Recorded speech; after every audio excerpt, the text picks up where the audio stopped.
on swallowing. At times it feels like being mildly drunk, concussed. There is a sort of an invisible blanket between the world and me.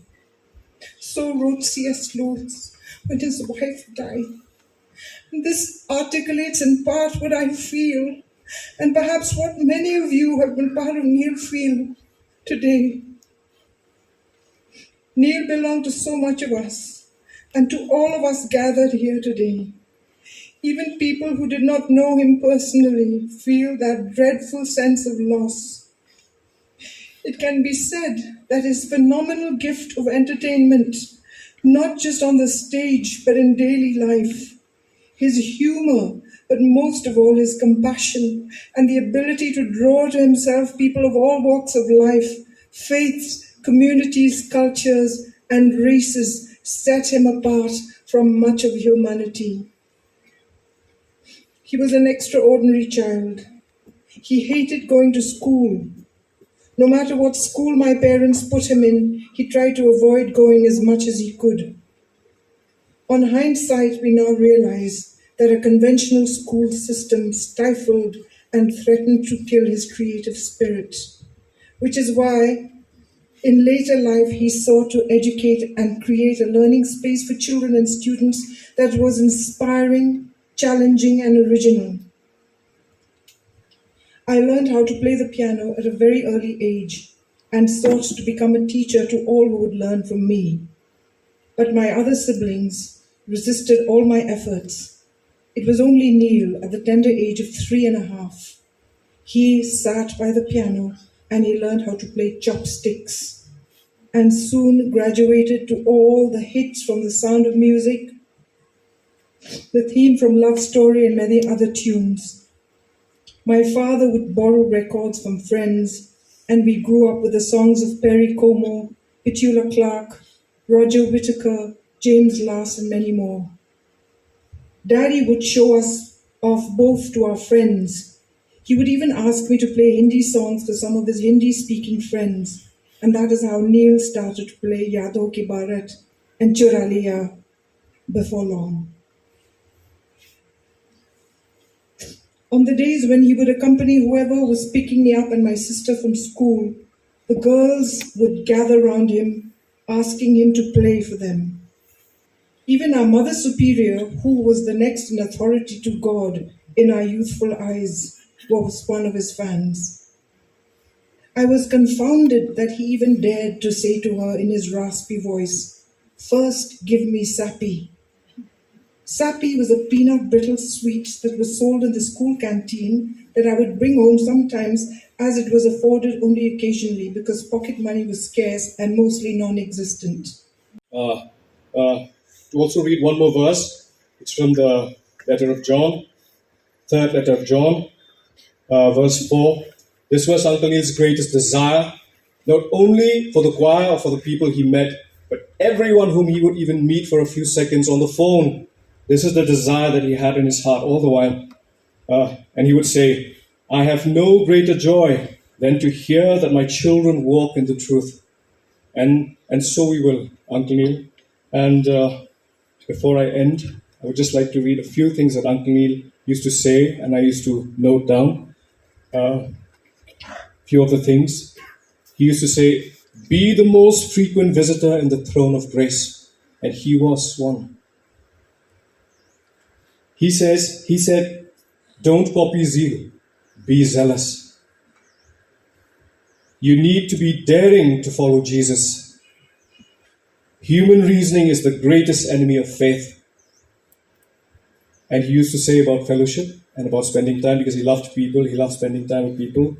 He used to say this: if you're too busy to have fellowship, you are too busy. And with that, I'd like to say goodbye, Uncle Neil, for the last time. And may your name be remembered forever and ever. And as he always says, to all and each one of us, we will meet again in the clouds. Goodbye, Uncle Neil.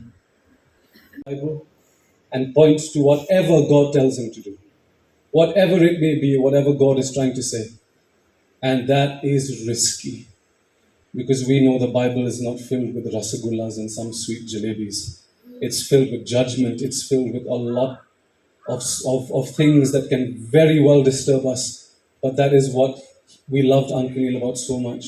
He was so reconciled with God. And so I did that.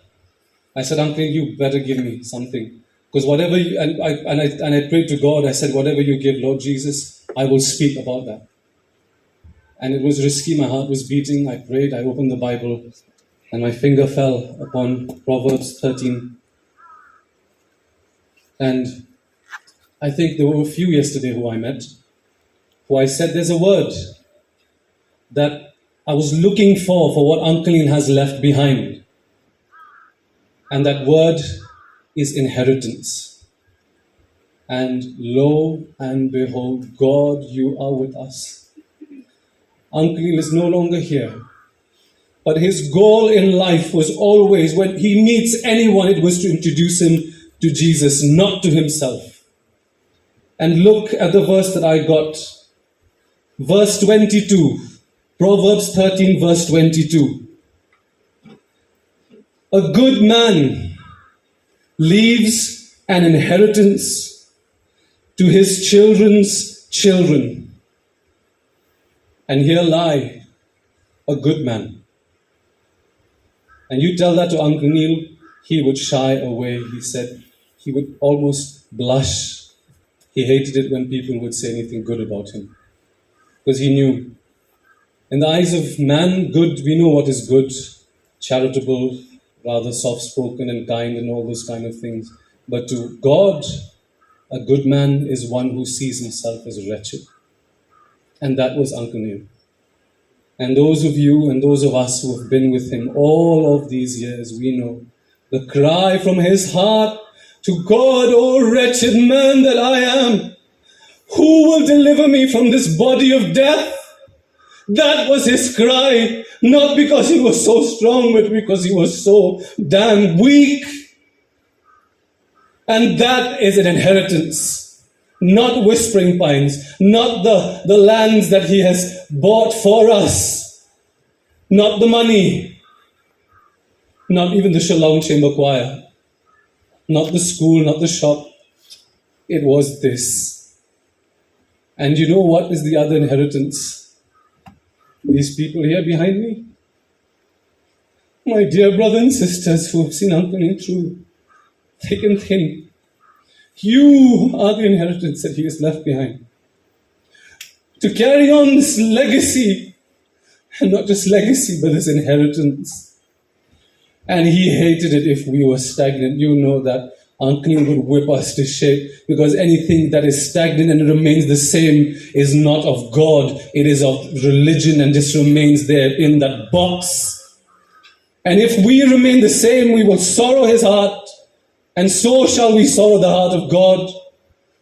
And what he wants is for us to progress and to multiply and to do far more. And he once said, like Samson did, that he will achieve more in his death than he will in his life. And let's do that for Uncle Neil. Oh, little children, I know how much you love him, how much he would spend time with you. He drew people to him, not to his person, but to God. And thank you, Uncle Neil, for that. Thank you, as Bart and Sai said, my dear brother, this man, he has a big mantle to carry. And please pray for us. I say this in faith, not disappointed, but so privileged that the man, Uncle Neil, has been removed from our lives. But we are not left orphaned, for Jesus Christ will ever be with us. And he will give us the power to carry on. What an inheritance. Deeply sympathize with you in the loss and mourning, both for the family and the friends, the Shillong Chamber Choir, all the children at the school, and all the different people present who were so deeply touched by Uncle Neil's life. As King Sai said, I met Uncle Neil in England and in Norway at different occasions back in the 90s, and had the grace to meet with him just before the pandemic lockdown in In 2019, we spent a week together in this room we are gathered. We know Neil was a hardworking man, demanding a lot of himself and probably also a lot from others. And there is no doubt of his God-given talent as a musician, and both in that way and in many other ways, as we've heard already, he has touched so many hearts. I'm very thankful for the possibility of getting to know him. I would also like to share a word of God with you, and that's from the prophet of Daniel, chapter 10 and verse 12.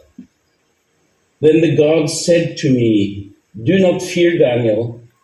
From the first day that you set your heart to understand and to humble yourself before your God, your words were heard, and I have come because of your words."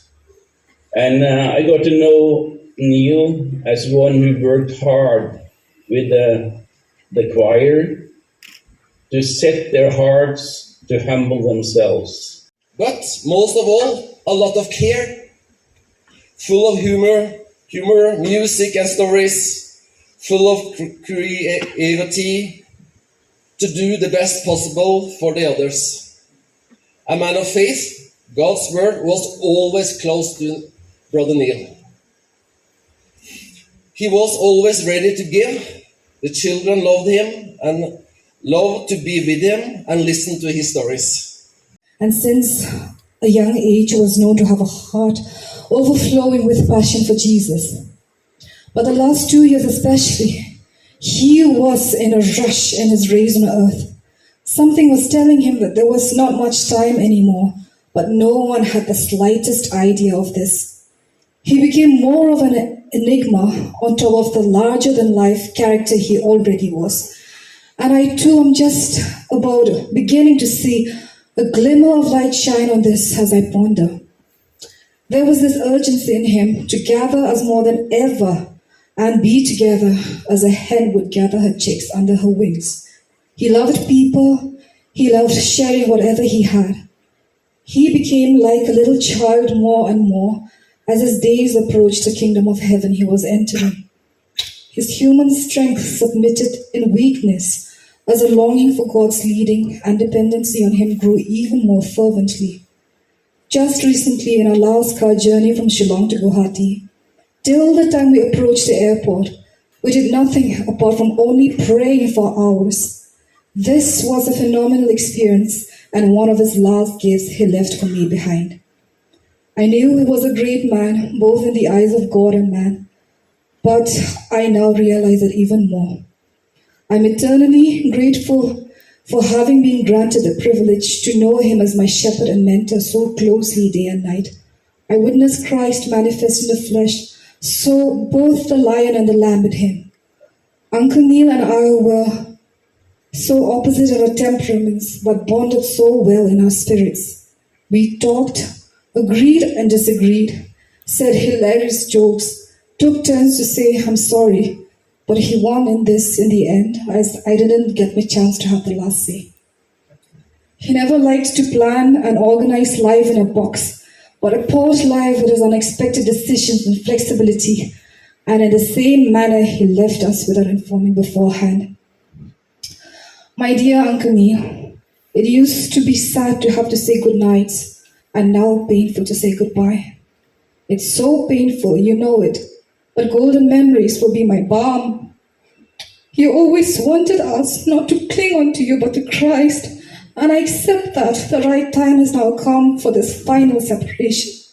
Be at rest at home with Jesus, where for a long time you had been longing to go.